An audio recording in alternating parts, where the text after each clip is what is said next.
Hi, this is Shadi, and today we're discussing a very special judoka, someone from the first generation of the Olympians, meaning the first judokas that ever competed in the Olympics. Judo became an Olympic sport back in 1964. It was the Tokyo Olympics, and I've covered people like Isao Okano, and here today we are talking about Isao Inokuma, and specifically his life and his career, because it is very unique. Someone brought this to my attention very recently. I covered before Gunji Koizumi, the one that went to the UK and established Judo Kwai and just helped spread judo in a brilliant way, remained teaching for the rest of his life up until the very last day, and unfortunately took his own life at a very old age, around 78 if I'm not mistaken. It's because he had cancer and it was too much pain for him to deal with it after a very long life of being athletic and fighting, etc. He felt that he wanted to go out on his own terms. So, and someone brought this to my attention on that video because Isao Inokuma also had a very tragic ending, and we will discuss it. But first, I want to celebrate his life, and also I want to talk about his achievements because what he had achieved is remarkable. So, like I said, he is a first generation Olympian, but Isao Inokuma was born on February 4th, 1938 in Yokosuka, Kanagawa, Japan. He entered Tokyo University for education, but he started judo at the age of 15, so that's not too early and that's not too late, and yet he was able to accomplish all these things. He went to Tokyo University, which is now called Tsukuba University, and he won the All Japan in 1959 just at the age of 21 years old, and he was the first ever person to win the All Japan with the status of student. And after that, later on, he placed second in the All Japan in 1960 and 1961. So 3 years he was on the All Japan stage. He placed second to Akiyo Kaminaga, who was his best friend and also Olympic silver medalist, also from the first generation of the Olympians.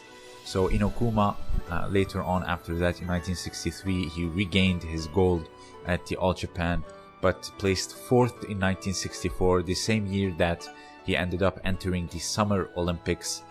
He participated in the plus 80 kilograms, which was back then the heaviest category. There was also in the 70s and the 60s category, but there was also the open category, which everyone competed in. For example, Willem Ruska, he competed in a category specific to him, and also the open, which is why he is the only judoka to win 2 gold medals in the same Olympic Games. You see people like Ryan Lochte, the swimmers, etc. They are wearing like 5 or 6 gold medals from just one game.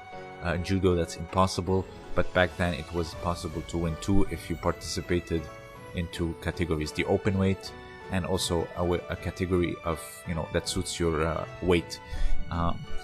There was also his rivalry with Doug Rogers, the Canadian, and also the Georgian Anzor Kiknadze, which was back then a part of the Soviet Union. So Kiknadze was almost victorious against Inokuma back in 1961, where they had a match, and Kiknadze also had a background in Sambo, so he almost got him to tap out but didn't. So Inokuma went against Kiknadze in the semifinals of the Olympics and managed to win with a throw or a nagewaza 5 minutes into the match. By the way, Kiknadze went on to win bronze that year. So in the finals, he went up against Doug Rogers, who was 30 kilograms heavier than him. Because keep in mind, this was plus 80, so you can be 81 kilograms and you can be 101. So it really didn't matter. It was all plus 80 kilograms. Just like today in the plus 100, you have people like Tushishvili, who's close to 100 kilograms. but Teddy Rene, who's close to 140. So back then it was the same thing.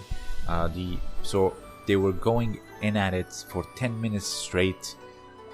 So the referee wanted to disqualify both of them, but at the end Inokuma was declared the winner because he was far more offensive than defensive.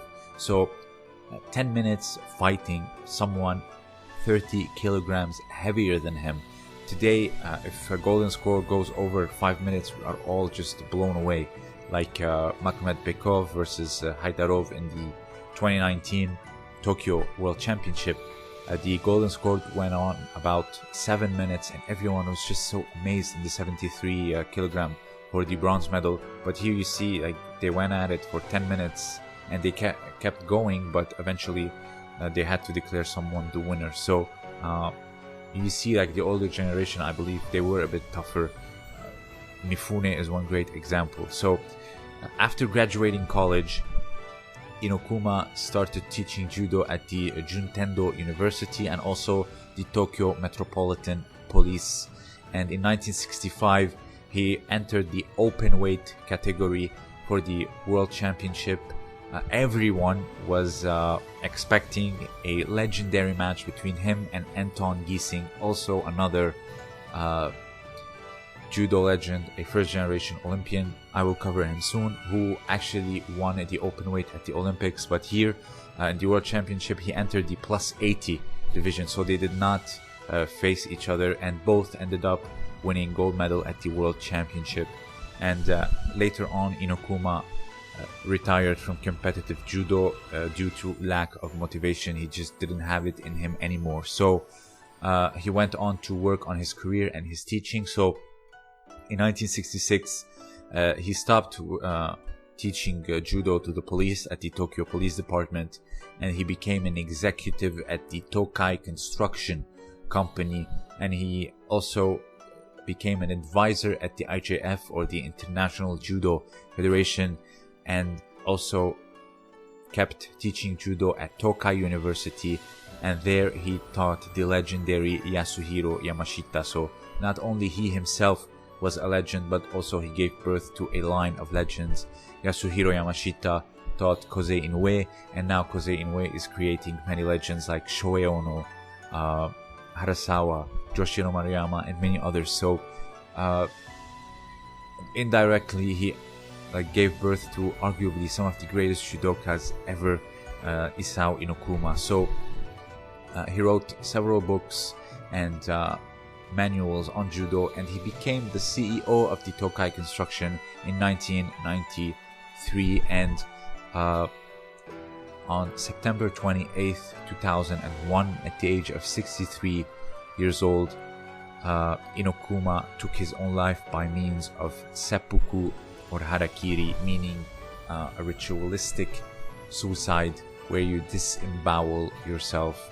And a lot of people speculate or theorize that it was due to the company suffering financial losses, and he could not take defeat, and thus he committed Hara-kiri or seppuku. And I just want to say this. I understand why people do this, and it is a big cause. For example, the graph in the last 30 years, it shows an exponential rate in not only completing suicides but also attempts. It's like a exponential graph, so it is a common thing. So I truly understand that. But when it comes to health, etc., like Koizumi, and knowing that it was inevitable and wanting to go out on his own terms, I cannot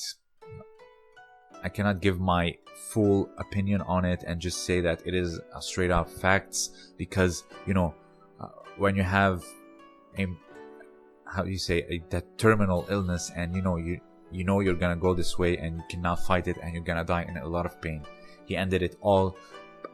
That's him at a very old age. I believe he was 78. So that I might understand, but financial losses at the age of 63, where people retire. First of all, it shows how much pride he had in his work and in his business. started to work as an executive, and later on being promoted as a CEO. So he felt that he had the company all on his shoulders, etc. And taking his life in this very painful and gruesome manner is just beyond me, in my opinion. Listen, I can romanticize all the cultures of the world. Oh, it's how they think, they see things differently, etc., so on and so forth. But in the end, we're all human. We all feel despair. We all feel our pride just take a big blow after defeats, etc. But especially when it comes to economical or feeling stuck in life, I know people say this all the time. Talk it out. Talk about it. Spread awareness. But what they don't understand is that they have to explain the mechanisms of why that stuff is good for you. Let me explain. So I'm not a stranger to this. I've had my bad thoughts. I know fathers that have had their bad thoughts. They have kids. They cannot support them anymore, etc. It's completely normal. But once you talk about it, say to a sibling, someone you can feel comfortable with, a therapist, it's not because once you talk about it you just magically feel good. That's not how it works. Yeah, sure, talking just in general and expressing yourself, it might ease the burden, but once you talk to someone, that someone, first of all, they are outside of your situation. You are so deep and embedded in your situation that sometimes it's like you have horse blinders and you cannot see but only one way, but rather than 360 degrees. So they can offer a different perspective, and they can help you see things differently, and thus changing your mind and saving your life. So like I said, I've struggled with bad thoughts. I've struggled with stuff back in high school and very recently as well, but I've talked to someone, and it's very important that someone changes your perspective on things. Why do we say books create a different person, or books are very good for your growth? Because they offer a new perspective in life, and that's the thing with contemplating these acts and talking about it is the same thing. So Gunjiku Izumi wore his best suit, sat in his favorite chair, put a bag over his head, and proceeded to do this. And Inokuma disemboweled himself. Just talking about it is just incredibly difficult, but nonetheless, especially for the reasons, if maybe there is something else in his life, I really don't know, but I wasn't there. But if it was due to the loss of his company, he should know that he has accomplished way more than he should have. And if he had talked to someone, perhaps he could have seen things differently. So please, if you are having thoughts like these, talk to someone. Don't feel ashamed, most importantly, and also you should understand why we should talk about it, because it helps you see things differently and provides a new perspective in life. I'm not a psychologist, but if someone who watches my video who is or studying psychology, please help to provide an insight on why this is important to talk about it and seek out therapy or help, please. So this man deserves to have his life celebrated for his mental strength, his pride, up until he would rather die than suffer defeat. That's the kind of man he was. Please, if you have anything else to add about this man, let me know down below. Please consider supporting me on Patreon.